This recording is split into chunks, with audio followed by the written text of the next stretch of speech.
yang kami muliakan Bapak Dekan, Bapak Asmuni, yang tadi sudah saya jelaskan di gedung sebelumnya, Al-Jami'ah Abdul Wahid Hashim Asy'ari, lagi Kiai Wahid lah maksudnya. Lagi Kiai Wahid kan maksudnya, nggih. Bahwa dulu guru saya faraid dan juga ilmu falak itu adalah Kiai Asmuni almarhum. Kemudian ada Pak Muhammad Roy, kok antik jenengmu Pak? Yeah. Alhamdulillah sore ini kita bisa silaturahim, moga-moga benar-benar ada satu kemanfaatan, ada satu faidah yang mungkin bisa kita dapatkan. Yang paling bagus moga-moga benar-benar diridhoi oleh Allah Subhanahu wa taala. Tapi sebelumnya saya hanya akan matur ke Pak Asmuni bahwa besok-besok lagi jenengan kalau mau baca sesuatu tolong dasarnya yang jelas Pak. Jenengan kok bisa membaca profil saya dengan salah itu karena kitabnya salah.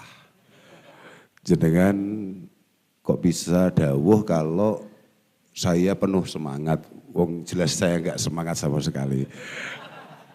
Bagaimana saya bisa menyemangati banyak teman kalau saya sendiri juga kurang semangat. Itulah kenapa kemudian kalau di pondok-pondok pesantren itu selalu diingatkan, qabil kitab qabla waqti mutalaah bisahihi kutbin wadihin qad awila. Talik miraran matnahu qabla syuruh fa innahu aula wa ahsanu mau'ila. Kalau di dunia pesantren itu kita selalu diminta untuk mempelajari satu bidang begitu, untuk membuka banyak kitab-kitab yang memang sudah terverifikasi keabsahannya. Wadihin qad uwila, yang benar-benar disepakati oleh para ulama-ulama yang muktabar untuk kemudian kitab ini layak dibaca, layak dipelajari, layak kemudian menjadi pedoman kita. Talik miraron matnahu qabla syuruh, tolong setiap lembar-lembarnya itu tolong dibaca dengan teliti sebelum kamu mencoba melihat kitab yang lebih besar. Nah ini tadi Pak Dekan kok bisa-bisanya buka apa, Google itu Pak mesti Pak. Oke. Alhamdulillah. Ya itu tadi saya hanya ingat itu. Alhamdulillah. Sudah ditasheh. Oh gitu Pak ya. Oh sudah muktabar. Oke, alhamdulillah. Saya sangat bahagia sekali sore ini bisa kumpul bareng-bareng dengan jenengan semua. Walaupun dari tadi saya berangkat itu saya selalu bertanya-tanya, kamu itu kenapa manggil saya itu ngapain? Ngerti apa-apa? Kenapa kemudian kok akhirnya dibawa ke tempat yang sangat luar biasa ini? Ini universitas yang sangat istimewa, yang cukup bersejarah untuk dunia Islam yang ada di wilayah Jogja. Tapi kemudian ngapain kamu kok bisa-bisanya panggil saya? Itu bisa mendowngrade apa yang sudah dibangun selama ini, paham ya? Nah, itu penting kamu pertimbangkan itu. Apalagi kalau menyangkut sebuah keilmuan. Saya di mana-mana selalu ngomong bahwa qad ihtamma dinuna bil ilmi a'dhamah ihtimamin. Bahwa agama kita, agama Islam itu adalah agama yang benar-benar serius kalau terkait keilmuan. Al-ilmu din wassalah din fangzuru amman ta'khuduna dinakum wa kaifa tusalluna hadhihi shalah fangzuru amman ta'khuduna dinakum. Bahwa Rasulullah Shallallahu Alaihi Wasallam mengatakan bahwa yang paling pokok dalam Islam itu adalah keilmuan. Maka kamu harus pertimbangkan betul dari mana kalian semua mendapatkan keilmuan itu. Karena al-qiraah wal ilmu itu sunnatun ya'khuduhal asahir anil akabir.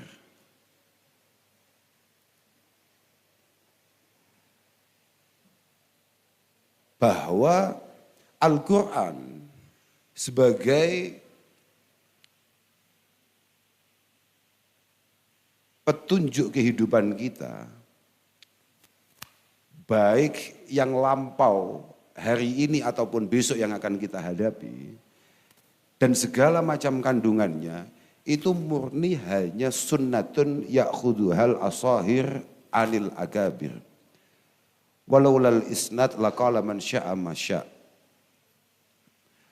Hanya sebuah perilaku yang ditampilkan oleh para sesepuh untuk kemudian kita lihat, kita dengarkan, coba kita fahami, kemudian kita amalkan dan terus berjalan seperti itu.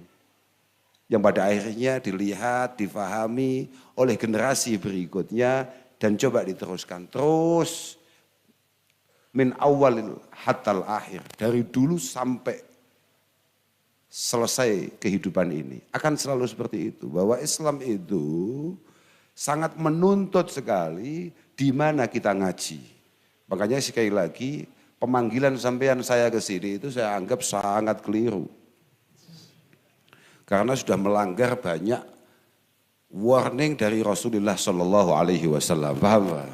Contohnya ada ayat misalnya, wa ma khalaqtul jinna wal insa illa liya'budun. Oke, kita semua sepakat bahwa agama ini kayaknya Qur'annya hanya mengatakan wa ma khalaqtul jinna wal insa illa liya'budun. Kita semua diciptakan semata-mata hanya untuk. Cuma di dalamnya terkandung pertanyaan, wa kaifa na'budu rabbana wa nahnu jahilun. Bagaimana kemudian kita bisa beribadah dengan benar dan baik sesuai yang diperintahkan oleh Allah kalau kita tolol. Itu masalahnya, paham gak? Maka keilmuan disepakati oleh para ulama bahwa ini adalah sesuatu yang paling penting. Makanya Rasulullah mengatakan dalam riwayat Al-Imam Abi Hurairah, mereka sebut nih rawi ini supaya sampean kan gak pate NU. Nah, makanya kak sebut no.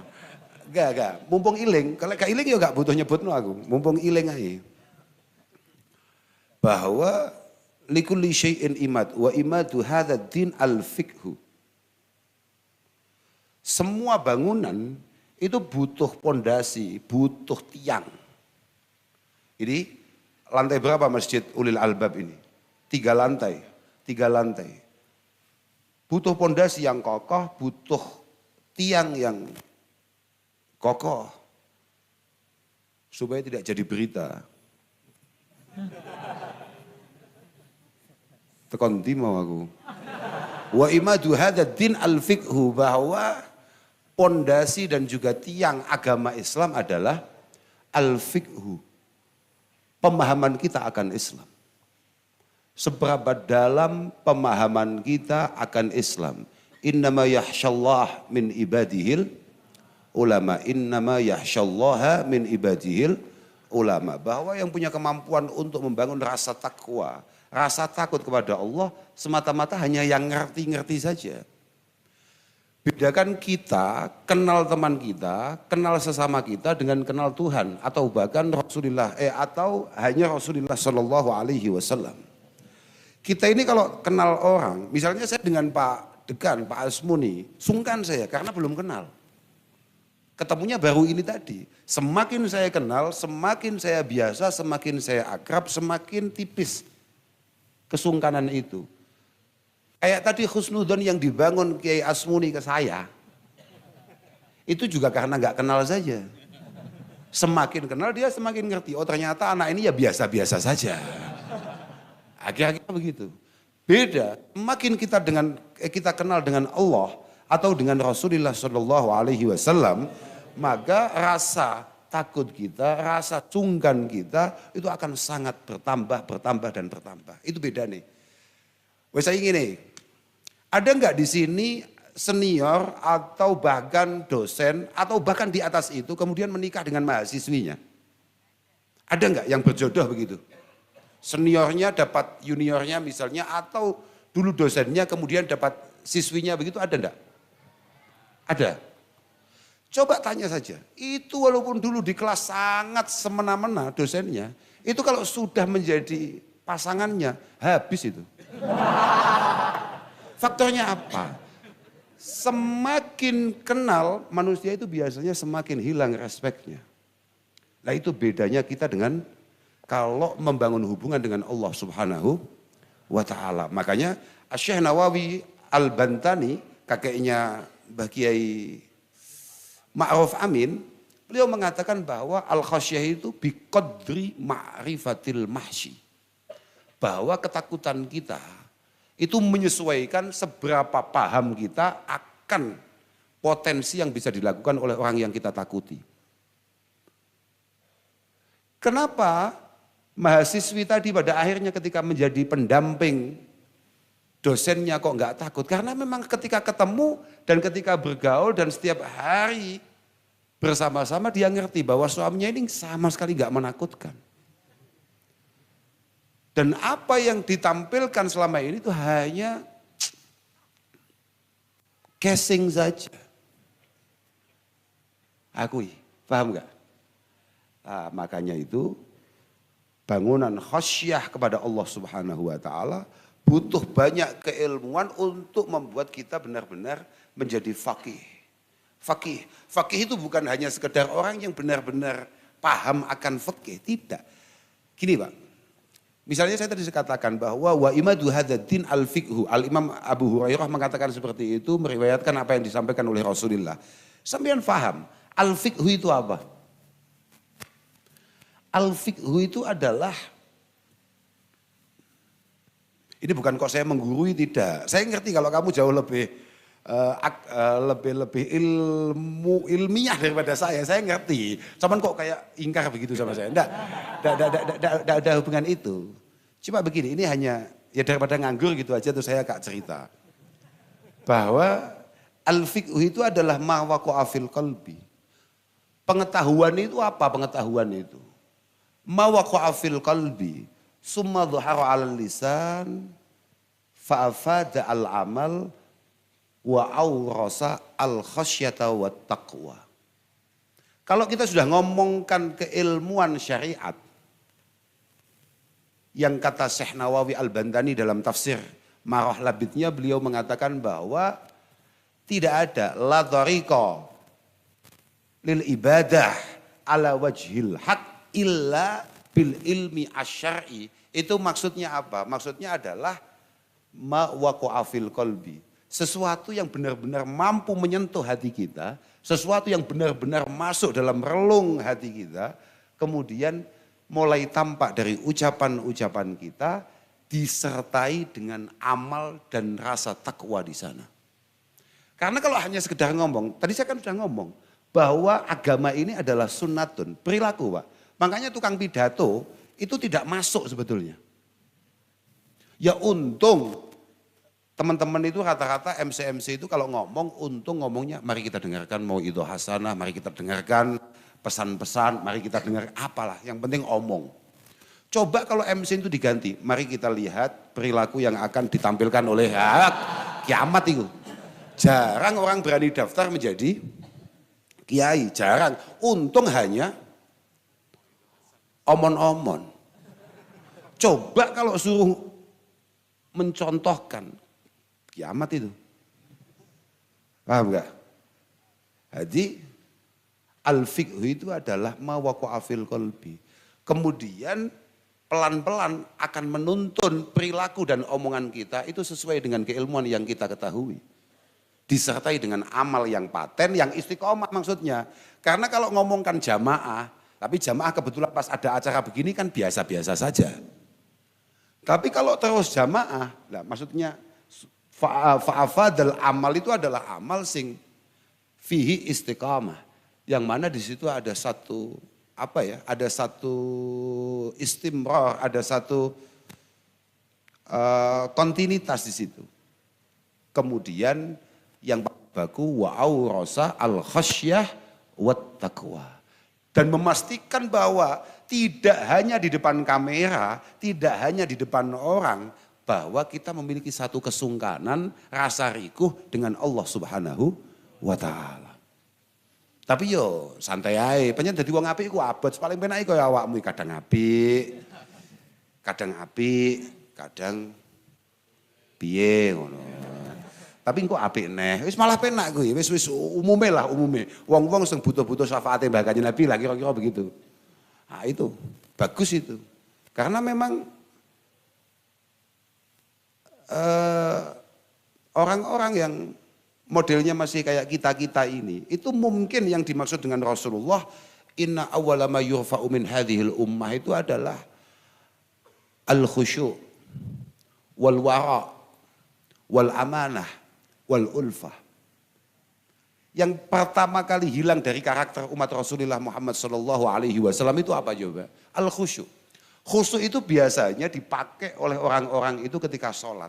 Karena ketika sholat harapannya ini jauh lebih mudah membuat kita sadar bahwa kita sedang bermunajah, mukalamah, muhadasah dengan Allah Subhanahu wa taala, sedang berbincang-bincang dengan Tuhan. Itu lebih mudah untuk khusyuk, maka ditarik ke sana. Padahal sebetulnya al-khusyuk itu adalah kesadaran penuh bahwa setiap kedipan mata kita, setiap langkah kita, setiap perjalanan otak busuk kita, itu semua dalam pengawasan Allah Subhanahu wa taala. Wah, itu angel, Pak. Angel. Wong misale ada orang ngutil, kamu tahu ngutil enggak? Apa ya bahasa Indonesia nih? Ya enggak, nyolong kan gede toh. Kita ini kan punya lah lugat-lugat sendiri toh untuk itu. Ngutil itu enggak sepiro lah. Gini. Ya nyolong korek misalnya udah ya. Iya gak? Ketika kita ngambil korek teman kita, tanpa CCTV, kita akan tegas, wallahi gak jibu aku. Gak roh aku, asli. Gak aku ndelok ning CCTV. Oh iya, lali aku. Lah ngono, paham gak? Nah, ketika kita butuh CCTV untuk membuat kita kembali baik, itu berarti kita agak sedikit kehilangan al-khusyuk. Kak balen nih. Ketika kita butuh beberapa orang menjadi saksi akan kelakuan kita, itu berarti kita pelan-pelan sudah mulai kehilangan al-khusyuk. Bahwa sering kita tidak sadar bahwa CCTV Tuhan tidak pernah berhenti untuk mengawasi kita. Lah itu maksudnya, paham gak gue? Kemudian al-wara. Al-wara itu adalah satu kehati-hatian. Kalau dalam bahasa Inggris namanya sanoe. Kalau saya ambil ini, kok sanoe? Gue paham sanoe gak? Jangan-jangan maksudnya paham gak? Jangan-jangan ini syubhah. Jangan-jangan ini tidak baik. Jangan-jangan ini tidak benar. Kalau saya ambil kerjaan ini, jangan-jangan mengantarkan saya ke tempat yang tidak benar. Jangan-jangan.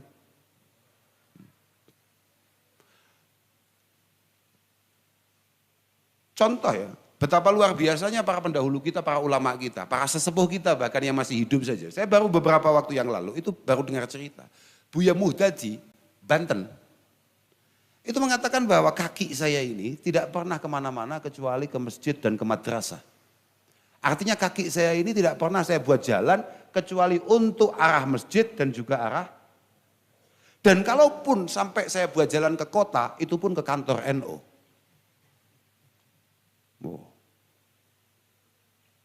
Oh Pak. Sikilmu tuh konti Pak.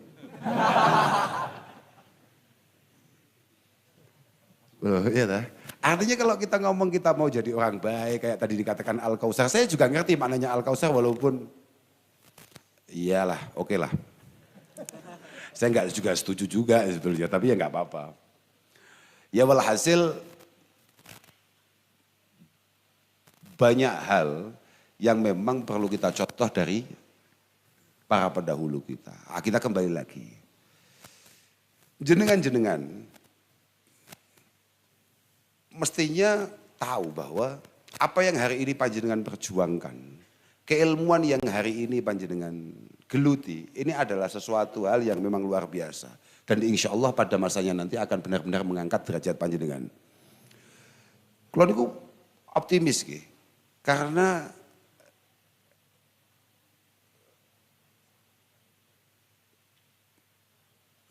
saya itu dari kecil sudah pernah dengar al ilmu itu yarfa'u buyutan la imadalaha. Tapi wal jahlu yahdimu baidal izzi wasyarafi. Saman pernah dengar nasab dan hasab apa tidak? Wah orang itu maklum luar biasa, memang hasabnya luar biasa. Hasab itu adalah sebuah hal-hal baik yang dibangun para pendahulunya untuk kemudian membuat orang tersebut orang mulia. Aslinya orangnya nggak berkualitas sama sekali, tapi karena kebetulan dulu kakek neneknya atau orang tuanya itu orang hebat misalnya, apa misalnya begitu, kemudian dia ikut terangkat derajatnya, padahal secara kualitas tolol. Artinya kalau dia sama-sama berangkat dari nol yang benar-benar nol, karena nol itu tidak sama. Nolnya siapa? Ayo, orang nggak boleh nggak bersyukur kayak tadi, syukur los tanpa batas. La yukhsa wala yuntaha. Jinan tadi bilang begitu Pak ya. Loh, aku diomongin pisan nih, ilang aku awakmu diomongin bendino kita ya waduh awakmu. Kita ndak boleh nggak bersyukur. Nolnya siapa? Sudah, nggak usah kasih contoh orang lain. Nolnya saya misalnya, nggak sama nolnya jenengan.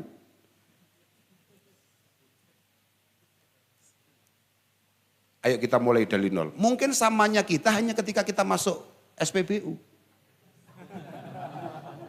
Tapi di luar itu udah sama. Karena apa? Mohon maaf. Karena nasaban wa hasaban, kebetulan saya itu dapat. Contoh, Arab nyambut gawe. Aku mbak awakmu, beda. Wis belantiane beda. Awakmu belantian paling dodol opo? Lah aku iso dodol sopo barang.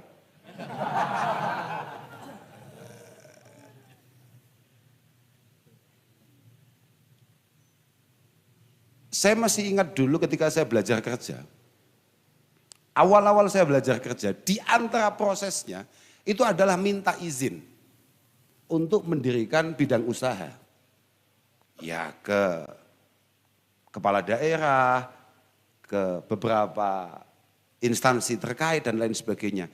Karena nol yang saya bangun tidak nol yang benar-benar nol, karena itu saya.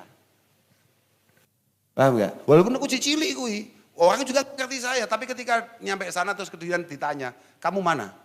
Saya poso, posonya mana? Sama pondok mana? Sebelah. Paham gak? We? Kemudian akhirnya nyampe lah saya ke meja bupati, dan ketika bupati tahu saya, lihat saya dan ngerti saya anaknya siapa, belum sempat dibaca ditandatangani itu. Senol itu kah? Mulai paham awakmu? Tapi al-jahlu yahdimu baital izzi wa syarafi. Kalau kemudian saya tidak mau mengembangkan atau tidak mau berkembang, tidak mampu meningkatkan apa yang seharusnya saya tingkatkan, maka keistimewaan ini hanya pungges kalau dalam bahasa Jawa Timurnya, kalau di sini mungkin hanya selesai di era saya, dan itu tidak akan pernah dirasakan oleh anak-anak saya, keturunan-keturunan saya, atau bahkan teman-teman saya. Seman mulai paham Gongi? Mudeng ya? Tapi wal ilmu yarfa'u baital izzi wa sarafi. Bisa jadi kamu sekian tahun bersusah payah, habis-habisan untuk membangun nasab dan hasab. Siapa tahu pada akhirnya ketika kamu sukses, bukan hanya kamu, tapi keluargamu, orang tuamu, anak-anakmu, bahkan tetanggamu, atau orang yang sempat sekelas sama kamu, semuanya terangkat. Loh, ngono Pak. Oh, aku ponakane kae lho. Aku mbiyen tau sak kelas lho. Aku mbiyen tau nonyo bocahe. Malah sangar maneh malahan, paham ya? Nah itu. Makanya kata Imam Syafi'i rahimahullahu taala, beliau mengatakan ra'aitul ilma sahibuhu karim walau waladadhu abaun li'am.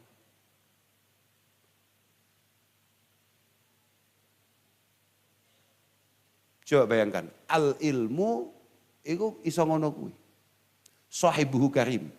Sahibuhu karim. Ilmu itu apa? Ilmu itu apa? Coba bahwa ayat wala ikra bismi rabbikal akram alladzi allama bil qalam. Coba sama lihat di beberapa tafsir itu. Ayat ini fi hadhil ayah amrun lin nabiy sallallahu alaihi wasallam wa kulli fardin min ummatihi ayyaqra'a wa yata'allama ma lahu aw li ghairihi naf'un fi dunyahu wa dinihi. Ayat ini adalah sebuah kebanggaan luar biasa bagaimana ayat pertama adalah alladzi khalaqal insan. Ya kan? Iqra bismi rabbikal ladzi khalaqal insana Coba, Tuhan mengenalkan zatnya pertama kali itu dengan sang pencipta. Artinya apa? Butuh satu pemahaman, aku yang menciptakan kalian semua. Aku yang mengadakan kalian semua dari ketiadaan. Aku yang akan mengembalikan kalian semua. Aku yang memberi kalian ini. Dan ternyata pemberian pertamanya apa? Pengetahuan bahwa kamu harus sadar akan itu semua. Keilmuan pertama. Kemudian disusul Al-Akram. Al-Akram adalah yang paling dermawan. Paling dermawan, Allah Ta'ala nyifati dermawan itu dengan apa? Berbagi keilmuan. Allama bil qalam. Allamal insana ma lam ya'lam. Ayat ini, kata para mufassir, beliau mengatakan bahwa ini adalah sebuah perintah untuk Rasulullah dan semua umatnya untuk kemudian membaca dan belajar apapun yang kira-kira bermanfaat untuknya atau yang lain. Baik untuk urusan hal-hal yang bersifat dunyawiyah, apalagi urusan ukhrawiyah. Karena aslu kulli fasadin fid dunya wal akhirah inama huwa al-jahlu. Fajtahid fi izalatihi. Bahwa kegagalan kita dalam semua hal itu urusannya hanya karena pekok. Asli, mergo bodoh. Dan orang pinter banget itu sebetulnya enggak ada. Aku enggak percaya orang pinter. Aku enggak percaya, wong seneng. Al-insan itu idza ahabba syai'an itu mesti habis-habisan. Orang itu, sudah gini. Sini Malioboro itu jauh enggak? Berapa kilo? Ada 10 kilo lebih kan? Lebih kan? Coba. Kalau suruh jalan ke sana malas enggak? Tapi kalau kemudian ada anak satu fakultas yang sangat kamu sukai dan kemudian ngajak jalan kamu ke sana, kamu siap enggak? Menjadi sulit apa menjadi mudah dan biasa-biasa saja bahkan menyenangkan? Saya tak kayak balen ini. Moro kowe sing gak wani nyopo, kamu yang dari kemarin gak berani nyapa, tahu-tahu kamu di WA, kamu besok nganggur gak? Longgar gak? Selalu longgar apa tidak? Oke, perintah. Bukan tidak hanya ngomongkan longgarnya, langsung perintah. Apa perintahnya? Enggak, aku kok pengen jalan, katanya jalan itu sangat menyehatkan. Ayo kita jalan mulai UI sampai Malioboro. Oke. Yang biasanya subuh 9:30. Artinya apa? Bahwa sebetulnya sampean itu bukan gak pinter, memang gak pengen. Dan orang-orang pinter itu kebetulan dia menemukan titik keindahan dalam apa yang ia geluti.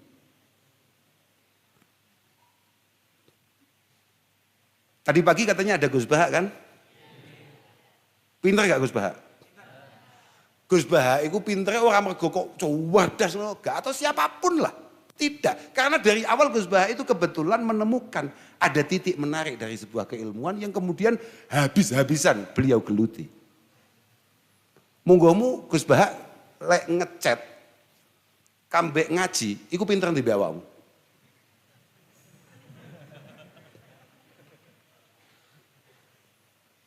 Artinya apa?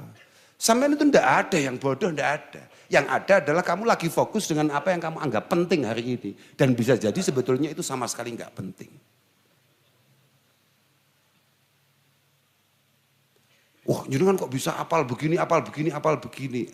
Enggak masalah bisa. Ya karena kebetulan saya anggap penting begitu saja. Dan kebetulan kamu nggak anggap penting itu. Jadi biasa-biasa saja. Dan ketika kamu menganggap apa yang saya anggap penting ini adalah hal penting dalam hidupmu, saya yakin kamu jauh lebih istimewa daripada saya. Itu pasti. Karena saya lihat panjenengan-panjenengan adalah orang yang luar biasa. Meninggalkan rumah yang sangat jauh untuk menuntut ilmu, untuk ngaji, untuk meningkatkan kualitas diri. Wah, dan itu istimewa betul. Istimewa betul. Maka kata Mu'adz bin Jabal, orang-orang kayak begini ini adalah orang-orang yang nafas per nafasnya adalah tasbih wal ibadah. Lah orang-orang kayak saya ini memang Saya besok itu kalau mau dihisab oleh Allah Ta'ala, sama Allah Ta'ala mau dihisab karena ngaji, pasti akan saya bantah itu. Iya, rencana gimana? Ya kan ya boleh toh. Orang itu kan boleh.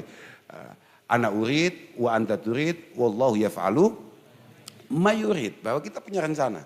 Saya juga punya rencana. Karena begini, habarnya semua orang itu akan dihisab paling tidak minimal 4 hal. Dan diantaranya adalah an ilmin. Bimadha amila fi. Keilmuan. Keilmuan.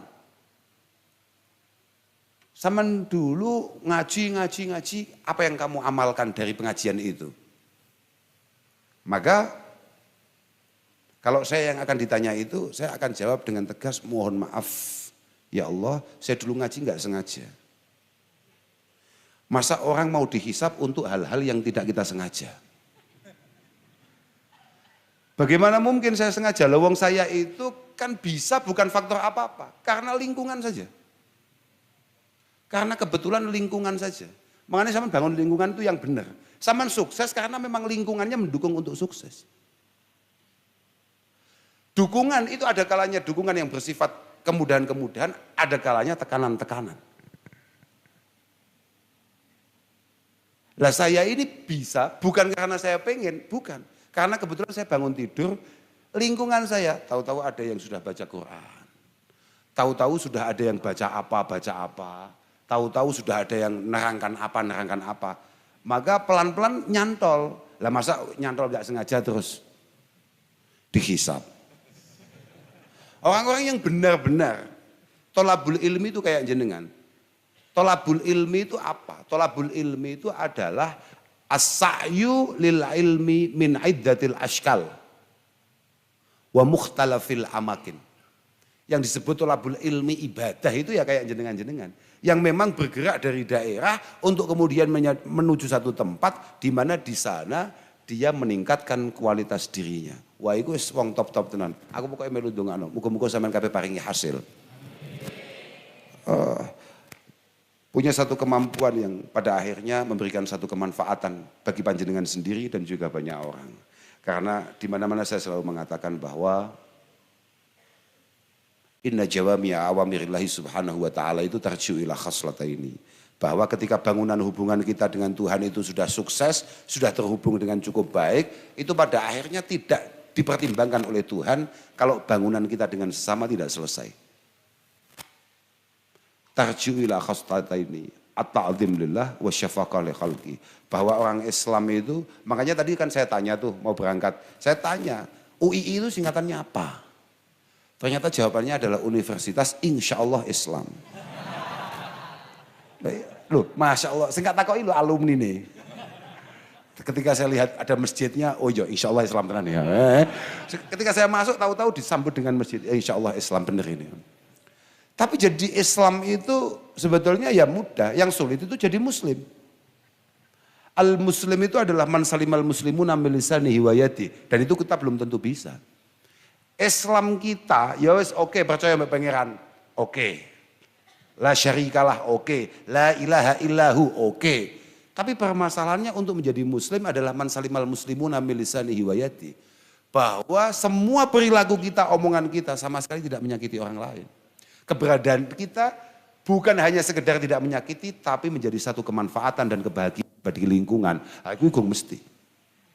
Lah itu gong mesti. Makanya untuk menjadi muslim agak cukup berat. Kalau hanya sekedar berislam, oke lah.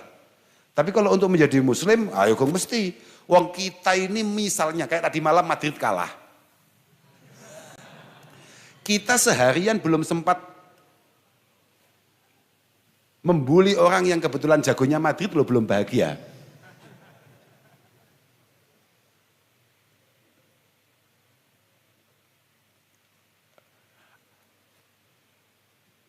Kita ngopi atau kita makan 10 menit, 7 menitnya tidak sempat ngomongin orang, itu masakan apapun terasa hambar. Membuat kenyamanan kita kurang dalam proses makan siang tadi. Itu kita, masih kayak begitu itu, paham gak? Nah, makanya bahwa mari mulai melatih diri untuk kemudian mencoba memperbaiki diri kita dan selalu mengkoreksi diri kita tanpa kemudian kita disibukkan mengoreksi orang lain. Sama tahu enggak, mengoreksi orang lain itu kepentingannya apa? Kepentingan utamanya adalah memastikan bahwa yang buruk di lingkungan ini bukan hanya kita. Hanya melegitimasi bahwa yang super ruwet di lingkungan ini bukan hanya kita. Tololnya nanti kita akan pelan-pelan merasa bahwa kita lebih baik dari dia. Iku persis omongane mbah-mbahane jenenge iblis. Ana khairum minhu. Khalaqtani min nar wa khalaqtahu min tin. Al-insan iku majbulun bi hubbi nafsi. Ingat-ingat ini, habis itu langsung pulang kita. Sudah kamu ngajinya tadi pagi kan, sudah selesai itu. Kita hanya cerita saja, ngobrol saja. Bahwa manusia itu memang punya watak dasar yang hampir rata-rata tidak menarik. Semua watak yang nempel sama kita itu semuanya rata-rata nggak menarik. Jarang ada yang menarik. Makanya ada bahasa inna nafsa la ammaratum. Semua otak kita itu mesti arahnya negatif, negatif, negatif, negatif. Wes to, apa meneh sing mahasiswa, wong sing kiai kadang ngono. Loh, karena ketika masih manusia begitu, sama harus tahu, al-insan itu majbulun bi hubbi nafsi. Wa mubghidun li khasmi. Ini dengarkan ini. Coba dengarkan. Al-insan majbulun bi hubbi nafsi. Bawaan orok kita ini sangat mencintai diri kita. Sangat melebih-lebihkan diri kita. Dan sama sekali tidak punya ketertarikan terhadap siapapun yang tidak bisa menerima kita apa adanya, apalagi sampai menentang pendapat kita. Tapi kita sangat meminta lingkungan menerima kita apa adanya. Kita tidak pernah menyiapkan diri kita untuk diterima lingkungan, tapi memaksa lingkungan untuk kemudian menerima kita apa adanya. Sangat mencintai dirinya. Semua kesalahan yang kita lakukan dalam otak kita selalu tergambar alasan-alasan dan kenapa kita, pembenaran-pembenaran kenapa kita melakukan itu semua. Balqad yashtaddu hubbuhu li nafsih. Bahkan kadang-kadang saking overnya, kadang-kadang kita terlalu mencintai diri kita. Hatta yaro masawiyaha mahasin. Ya tadi itu. Hatta yaro masawiyaha mahasina. Sampai-sampai kita ini walaupun sudah melakukan satu kesalahan, kita selalu punya alasan untuk kemudian menganggap apa yang kita lakukan benar. Misalnya, contoh, kamu nilainya buruk. Kalau di perkuliahan begitu, buruk itu biasanya nilai apa, Pak? Atau nilai apa? Yang lebih buruk lagi apa? Itu wis anu Pak nggih, pun waya mulih niku nggih. Pun waya ganti acara nggih, Pak. Oke. Misalnya kamu nilainya tidak sesuai harapan. Oke, katakan C atau D misalnya begitu. Oke. Belum sempat kita muhasabah, kita sudah langsung ketemu, kenapa ya saya seperti ini? Oh, nggarai koncoku ngono kae loh. Nggarai guruku ngono kae loh. Nggarai dosen pembimbingku kayak gitu loh. Orang ini nggak suka sama saya, orang ini ngincim saya, orang ini ya. Paham gak? Itu watak itu. Dan itu semuanya, bukan hanya satu orang, itu kabeh. Kamu gitu, kabeh watak dasar kita itu tidak menarik. Jubilal insan bil malalah kata Rasulullah Shallallahu Alaihi Wasallam. Menungso kuwi kudu pinter-pinter ngelawan nafsu nih.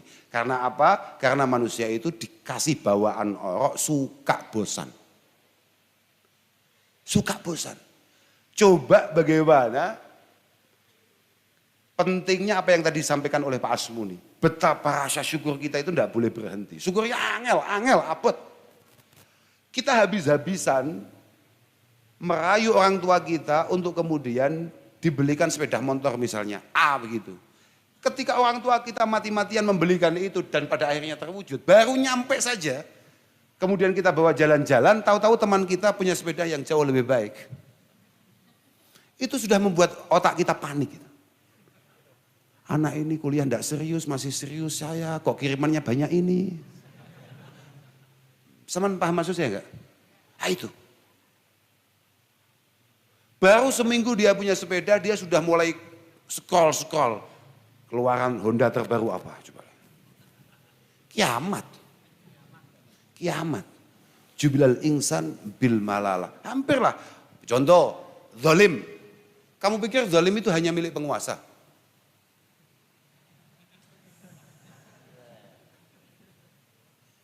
Enggak. Ketika kita ngomong zalim, otak kita arahnya siapa yang zalim? Di negeri ini siapa yang zalim?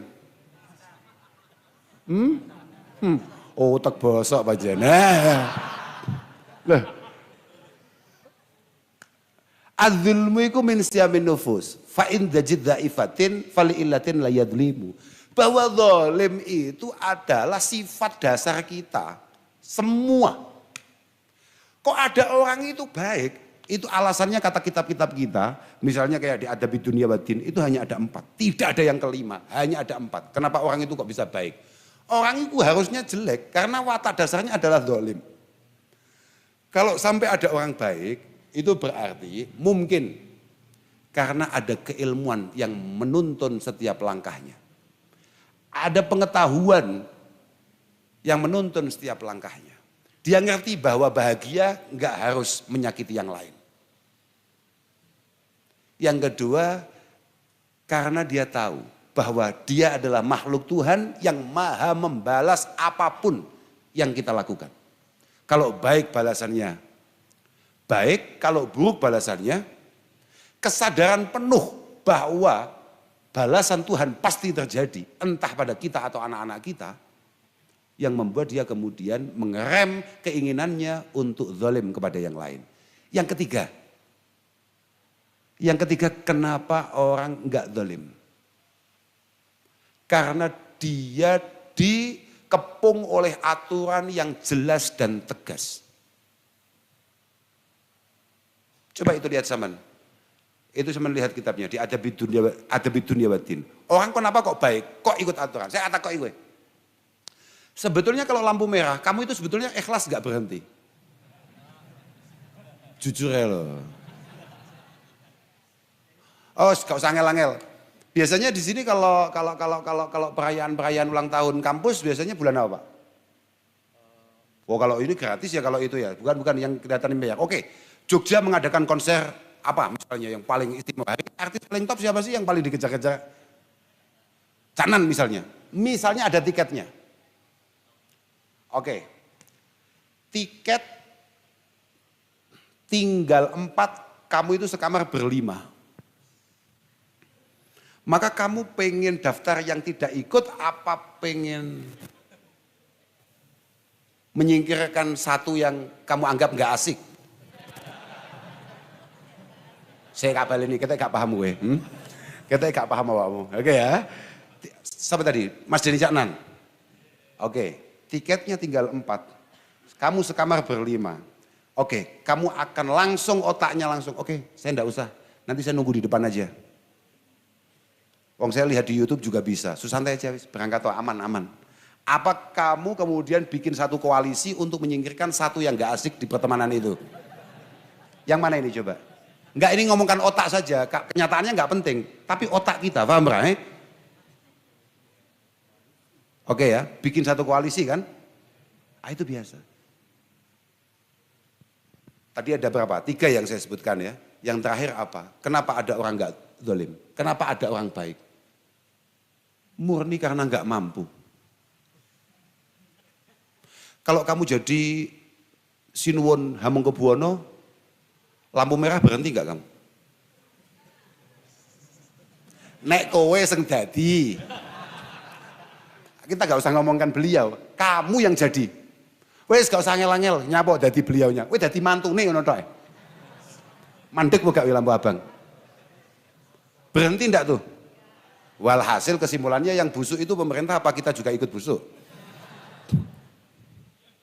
Artinya apa? Kita kenapa hari ini belum busuk? Belum sempat aja.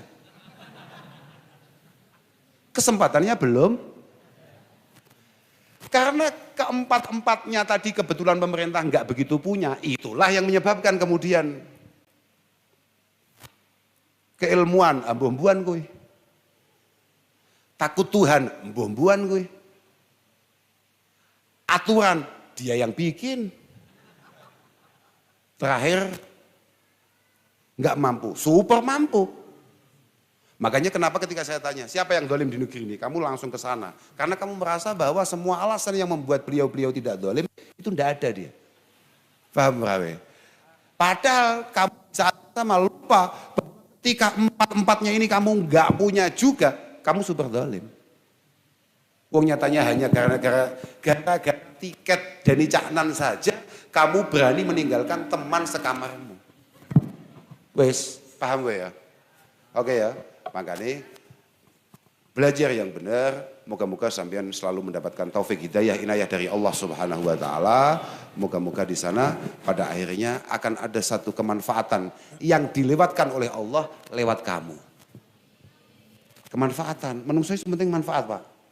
Ukuran kesuksesan bagi orang muslim itu adalah kemanfaatan. Ya nek wis paksa super gagal, yang penting ojo ngurusui ngono tok. Islamnya ngono tok, gampang kok. Gampang Islam itu. Kayak beberapa waktu yang lalu saya cerita bahwa Kanjeng Nabi itu gampang. Wis pokoke man akala thayyiba. Artinya kamu itu makan pastikan apa yang kamu makan itu benar-benar halal. Kemudian kamu pelan-pelan pengen mengikuti sunnah Rasulullah Shallallahu Alaihi Wasallam dan semua langkah kamu tidak ada niatan untuk menindas menyakiti orang lain. Surga. Gampang. Surga. Ngoten Bu. Jenengan ini cukup nindas garwane ngoten pun cekap. Jangan kemana-mana. Sudah itu sudah cukup. Sudah cukup itu. Surga. Gampang. Makanya bapak-bapak ning dinti saya selalu cerita. Sampean-sampean itu jangan terlalu pede kalau ibu-ibu itu kemudian ketika sampean meninggal nangis. Itu bukan faktor cinta ya, karena bingung aja besok mau marahin siapa. Oke ya, jadi terus jangan sekali-kali merasa puas dengan capaian apapun yang ada. Mangqala innalil ilmi ghayah faqad bakhasahu haqqah. Siapapun yang merasa bahwa keilmuan ini ada endingnya, sudahlah. Orang sehebat Gus Bah tadi, itu kalau sudah mulai tidak belajar, selesai Pak. Siapapun. Di antara penyakitnya, orang yang dikenal orang yang kemudian akhirnya dipanggil-panggil kayak saya, itu adalah minimnya waktu belajar. Dan semakin minim belajarnya, maka semakin tolol dia. Sebagaimana orang pintar tidak bisa ditutup, orang pekok juga tidak bisa ditutup kepekoannya. Paham, Aman? Bodoh itu tidak bisa ditutup kayak orang pinter. Kayak tadi Pak, saya kan matur kan ke teman-teman alumni di hadapan jenengan kan. Illam yashharka ilmuka falatajid lil insanin ilmaka yakbaluhu. Artinya kalau kamu sendiri sebagai para santri kemudian tidak mampu menampilkan apa yang harusnya kamu tampilkan sebagai seorang santri, maka tidak akan pernah ada orang tertarik untuk mesantren, untuk mondok, untuk ngaji. Itu kabeh tergantung awakmu. Pun, pokoknya donga dinonga, muga-muga aman kabeh, muga-muga lancar kabeh, muga-muga sampean selalu diberi kemudahan. Keluarga sampean juga masih diberi kesempatan untuk terus mendampingi sampean semua. Saya pikir itu yang bisa saya sampaikan. Saya terima kasih sekali kepada teman-teman UI. Mohon ini adalah yang pertama dan terakhir. Dan iya Pak, saya mohon maaf. Banyak kurang-kurangnya, banyak enggak tepatnya, ya pokoknya ya moga-moga jadi silaturahim yang diterima oleh Allah Subhanahu wa taala. Akhiran wal afu minkum. Wassalamualaikum. Apa Pak? Oh, tanya jawab takut apa Pak? Oh iya, ono-ono ngarep salam lho Pak, gak oleh. Padahal mau ngomong Qori'e tadi ngomong apa? Wa idza khatabahumul jahiluna qalu Qori'e. Kowe ile gak ngono iku? Bisa kowendo. Aku sengkutune kuliah itu tuh awakmu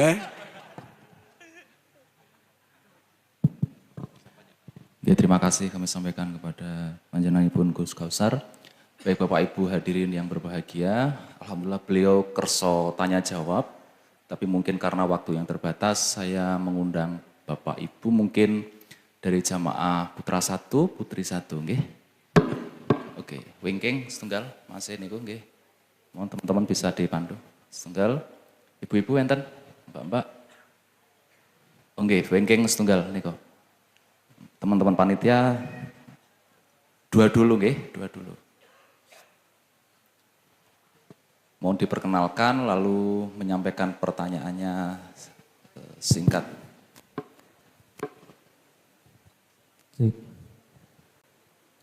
Assalamualaikum warahmatullahi wabarakatuh.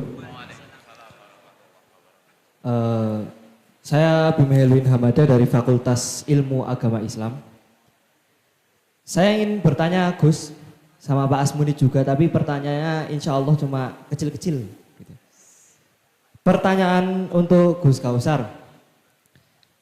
Apakah boleh Gus ketika saya mengartikan apa yang disabdakan oleh Nabi Muhammad SAW, la taqumus sa'ah hatta yataqarrabal zaman. Apakah boleh saya mengartikan waktu berjalan lebih cepat itu salah satunya berupa AI Gus, atau artificial intelligence, atau kecerdasan buatan yang pertumbuhannya sangat masif saat ini. Karena memang judulnya temanya era digital ya, jadi saya tanya seperti itu Gus. Yang kedua untuk Pak Asmuni. Pak Asmuni, mohon maaf Pak, kita aja. Terkait ini sebenarnya hanya keresahan Pak, mumpung ketemu Pak Asmuni di sini. Kenapa di FIAI itu seringkali sebelum salam itu ngomong dulu kepada yang terhormat, A, B, C.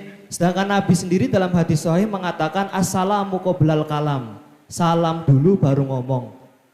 Oke, mungkin itu saja dari saya. Terima kasih. Wassalamualaikum warahmatullahi wabarakatuh. Assalamualaikum warahmatullahi wabarakatuh. Oke, yang kedua, mic-nya sudah, mbak-mbaknya yang perempuan. Mic-nya sudah? Oke. Yang belakang nih.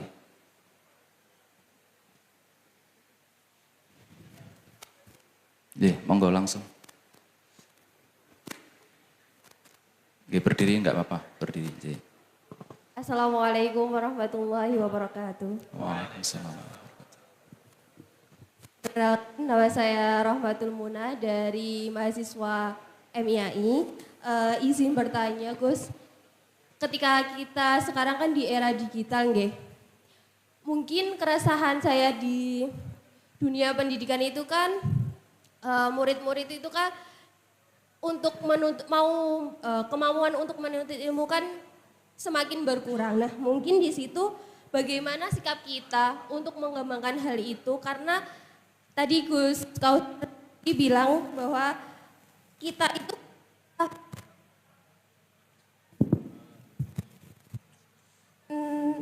memperbarui lingkungan itu, misalnya keluarga kita menjadi terangkat dan lain-lainnya seperti itu. Nah, kedua kalinya kita kan sudah mengetahui bahwa di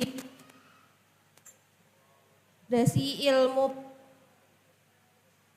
kan kita sebagai pendidik harus mengubah cara pikir peserta didik untuk selalu berpikir kritis.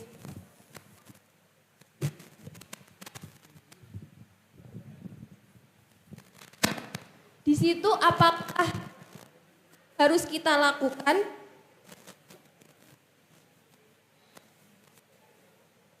untuk memotivasi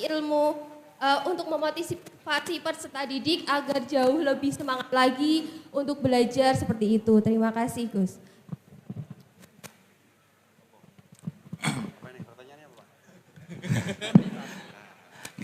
Mungkin yang terakhir di era perkembangan digital ini Gus, apa-apa langkah yang paling strategis untuk kemudian kita bisa membangkitkan motivasi untuk peserta didik? Karena kebetulan yang bertanya guru di Madrasah Ibtidaiyah dan sekarang nembe kuliah di Pascasarjana. Masnya tadi kayaknya tanya, masalah apa ya? Masalah AI. Masalah AI. Masalah AI. Masalah AI apa ya tadi ditanyakan ya? Lupa saya tadi. Taqarrubiz zaman. La taqumus sa'ah hatta taqarruba. Hatta tataqarraba az-zaman. Hatta tataqarraba az-zaman. Terus kemudian dia tanya apakah kemudian keberadaan AI atau apapun lah yang ada yang berbasis teknologi hari ini itu bisa diartikan seperti itu. Walhasil begini Bang. Coba sama lihat itu. Seingat saya para syurahil hadis ketika nafsiri dawuh Rasulullah taqarrubiz zaman, itu seingat saya itu ada istilah qillatil barakah fis sa'i. Ada berkurangnya keberkahan dalam upaya kita. Ada satu hal yang sangat, kan mohon maaf itu, taqarrubiz zaman itu seingat saya enggak sendirian ya. Ada taqarrubiz zaman, kemudian ada syuhun muta' dan lain sebagainya untuk menunjukkan bahwa ini memang zaman sudah akhir. Tapi untuk kata-kata taqarrubiz zaman itu seingat saya artinya adalah ketika keberkahan hidup ini mulai dicabut oleh Allah Subhanahu wa taala. Prakteknya bagaimana itu tidak menjadi penting, tapi yang perlu kita ketahui untuk kemudian kita menghindari itu adalah bagaimana keberkahan itu kok bisa hilang pelan-pelan dari diri kita.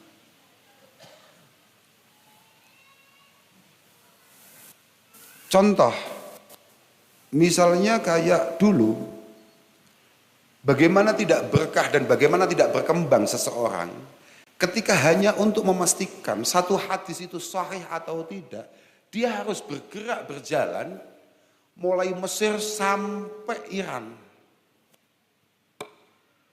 Kalau dulu Basrah misalnya, hanya untuk memastikan hadis ini sahih atau tidak. Hari ini kamu cukup apa ki? Mbek ngletak, enggak wudu, enggak piye. Santai mbek jigang, tangane sengkiwa nyekel rokok. Sambil menunggu pesanan kopi datang, tahu-tahu kamu bisa bertanya kepada alat-alat itu semua, apakah hadis ini sahih, hasan, atau bahkan dhaif atau maudhu. Artinya mas, kecepatan masa itu artinya bisa apa-apa. Tapi yang disepakati oleh para ulama seingat saya adalah kecepatan zaman itu diartikan dengan ketika kita menganggap bahwa hari per hari kehidupan kita itu kayak tanpa arti. Dari Jumat ke Jumat, dari minggu ke minggu, dari satu bulan ke bulan yang lain, dari satu ulang tahun ke ulang tahun yang lain, itu kok ya gitu-gitu aja gitu. Tidak ada satu pemantik untuk kemudian membuat kita menjadi pribadi yang lebih baik atau bahkan lebih dekat dengan Allah Subhanahu wa taala. Nah itu qillatil barakah fil sa'i, artinya ya fil hayah lah, katakan begitu. Kira-kira begitu. Itu bisa berupa AI, bisa berupa apapun. Yang sebetulnya jauh lebih penting untuk kita ketahui adalah dari mana awalnya itu semua. Kok bisa keberkahan itu tahu-tahu hilang? Di antara keberkahan hilang adalah terlalu gampangnya kita meninggalkan apa yang diwajibkan, difardukan oleh Allah Subhanahu wa taala. Mohon maaf nih. Kayak tadi saya ngasih contoh konser ya. Sama Kak tanya, kalau misalnya ada artis luar negeri datang ke sini, siapa misalnya yang top gitu, siapa datang ke sini, sama sudah beli beberapa bulan yang lalu tiketnya, ketika nyampe hari yang ditentukan kemudian kamu berangkat tahu-tahu macet habis-habisan, hujan super deras, gagal lah katakan begitu. Apakah kemudian kita memiliki satu penyesalan yang sama ketika tahu-tahu kita nggak sempat Jumatan? Itu contoh saja. Artinya itu hanya sebuah perbandingan saja di antara penyebab hilangnya keberkahan dalam perjalanan hidup kita. Oke, yang mbaknya tadi mohon maaf saya nggak ngerti saya. Apa tadi mbaknya tadi? Aku dewe gak punya motivasi yo. Aku dewe lo gak punya motivasi untuk hidup saya sendiri. Hanya saja masing-masing dari kita bertanggung jawab akan kehidupan kita sendiri-sendiri. Semua hal yang kita lakukan hari ini pasti akan ada dampak pertanggungjawabannya di kemudian hari. Ketika kita pengen nyaman, pangeran kan enak pangeran itu kan wis dawuh, saya tidak akan kasih kamu kenyamanan 2 kali. Dan juga saya tidak akan pernah kasih kamu kesulitan 2 kali. Artinya ketika kamu dibuat super nyaman, jauh dari Allah Subhanahu wa taala di dunia, kamu pasti akan dibuat super susah untuk kemudian selamat, bahagia, nyaman di hadapan Allah Subhanahu wa taala. Sama saja ketika kamu masih berjuang, masih kuliah, kamu super nyaman, maka akan sangat sulit kecuali awakmu jek duwe dzurriyyah Fir'aun untuk kemudian merasakan kenyamanan-kenyamanan apa yang kamu cita-citakan hari ini. Kira-kira begitu. Saya nggak ngerti detail pertanyaan jenengan tadi, tapi yang saya tangkap dari bagaimana cara memotivasi, nggak duwe, saya nggak punya motivasi. Kenapa saya buka kitab misalnya? Dulu, saya kenapa buka kitab? Kenapa saya belajar dan belajar? Ya karena saya takut sama bapak saya gitu aja. Dan bapak saya menunjukkan karakter yang kayaknya memang benar-benar nggak butuh saya. Jadi kalau saya nggak buka itu bisa hilang saya. Tapi lambat laun tujuan awal tadi tidak tahu kapan mulainya, tahu-tahu hilang. Buka kitab menjadi satu kebutuhan bagi saya. Karena ada saat ketidaknyamanan ketika tahu-tahu saya kok kelihatan pekok ngono ya. Nggak ngerti ku piye ya. Bodoh yuk. Lucu ngono tok mean, apa ya? Gini, di tongkrongan, sing pinter telu, sing goblok sitok. Coba bayangkan kalau kamu berada di yang satu tadi itu, nasibnya kayak apa tuh? Kalau es teh, pesen. Wangger opo sing keliru di ruangan itu? Mesti kuwi. Aku mek ngindari ngono-ngono kuwi tok kan, asli deh. Paham enggak? Menghindari yang paling tidak punya solusi.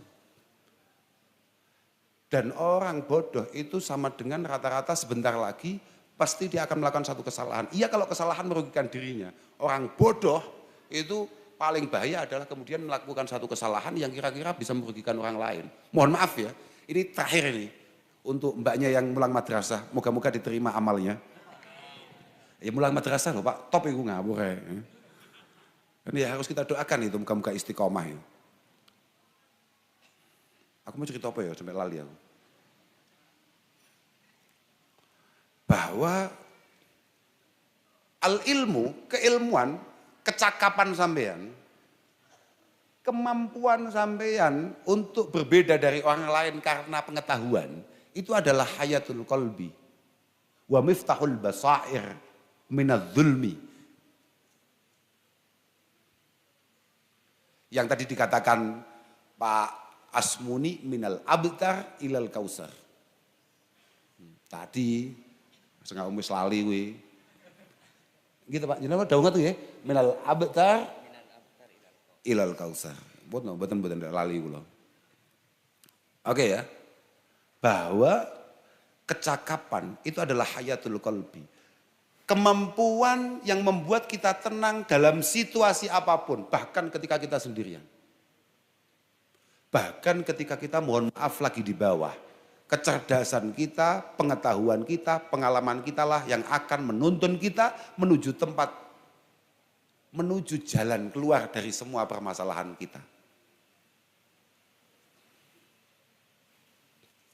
Tidak hanya itu, memang dikatakan oleh Imam Nawawi bahwa orang itu kalau punya pembeda dari sisi pengetahuan itu pasti kayak tadi yang didawuhkan oleh Pak Dekan yang sebentar lagi mau menjawab pertanyaan terakhirnya masnya tadi itu. Bahwa sahibul ilmi itu memang punya bawaan mubajjalun wa mukarramun. Kamu sedikit bisa apa begitu, pasti kamu akan menjadi pembeda dan kemudian diangkat oleh teman-temanmu, oleh lingkunganmu. Oh no, mana kamu cuk kowah, sementing urep nek gak jelas, itu masalah. Lah tenan. Makanya saya dulu sangat mengkritik ada beberapa teman-teman NU kemudian mengatakan kami pasukan berani mati. Kan ada itu dulu. Pasukan berani mati, apa-apaan. Kita ini diperintahkan hidup. Hidup bermanfaat, berkarya.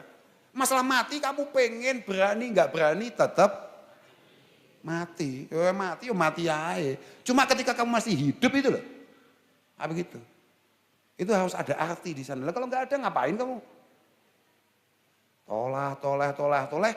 Kayak dibuka KTP nih Islam. Membumikan turos. Saya juga baru ngerti nih judulnya. Baru lihat saya, tolol saya.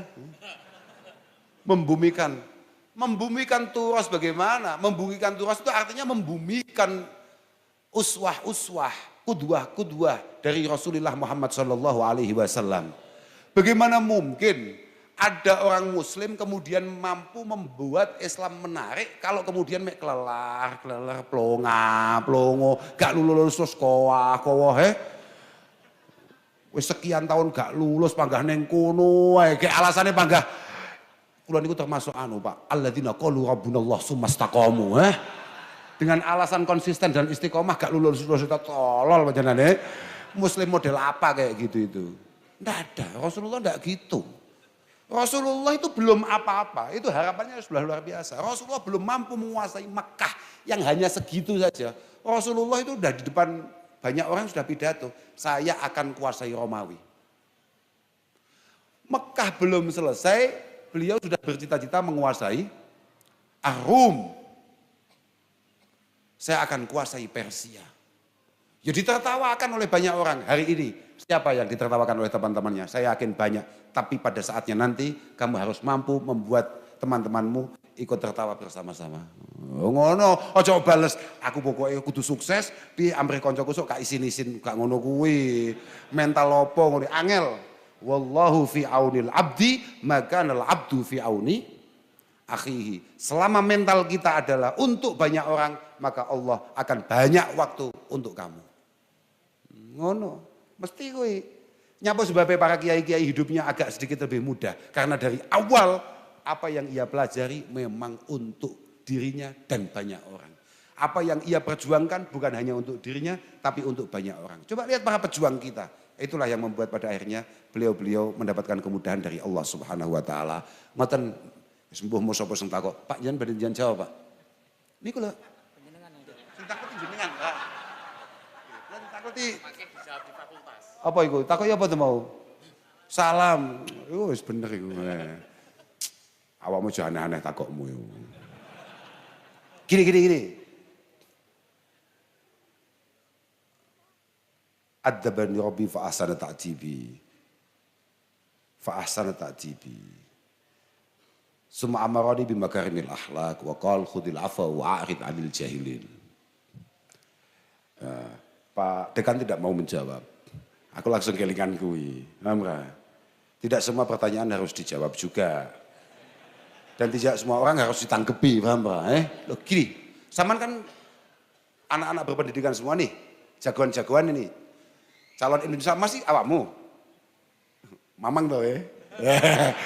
Bagaimana mungkin kita akan mewujudkan apa yang dicita-citakan oleh Bapak Presiden Prabowo Subianto. Kalau kemudian kamu sendiri ragu akan kemampuan dirimu. Yakin ngono lho bro, oke itu kita yang akan jawab. Ngono lho, nyapa tuh bingung awakmu.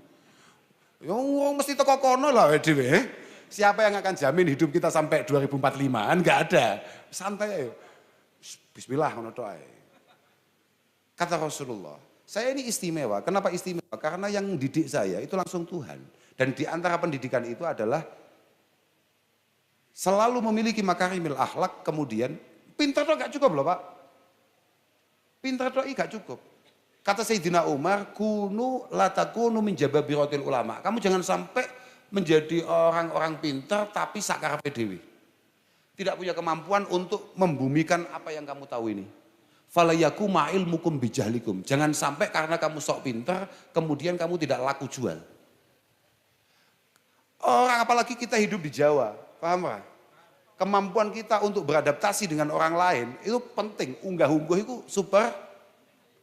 Saman boleh ikut torikonya Mbah Kanjeng Nabi.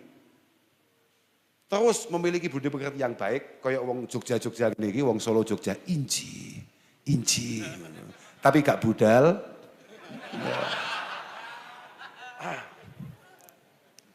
Atau kamu mau ikut torekohnya Sayyidina Isa alaihi salatu wassalam. Ma'adzabani ahadun. Saya ini tidak ada yang didik. Walakin idza ra'aitu jahlal jahil fajtanabtu. Cuma kalau saya ada komunitas tolol, saya hanya pelajari mana yang harus saya hindari. Nah, kamu pilih mana itu? Atau awake dhewe mau ditakoi Pak Dekan gak kerson jawab. Aku ya bingung, wong sing takok Pak Dekan dan saya nggak ngerti itu. Tapi saya cocok itu. Memang kadang-kadang wong-wong niku fokus sampai pembukaan niku nang ngene apa jenenge? Sambutan-sambutan protokoler yang saya muliakan, yang saya hormati, padahal dia tidak dimuliakan segitunya.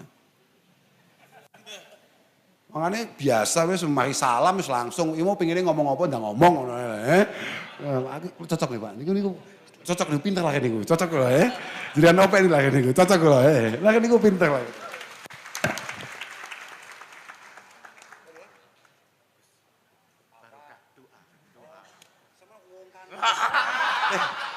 Yakin iki wakil dekanmu iki, saudara Roy ngongkon.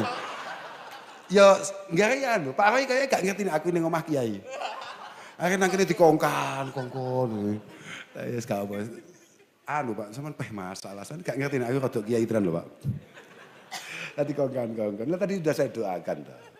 Ya yang penting moga-moga semua perjalanan kita ini moga-moga dicatat sebagai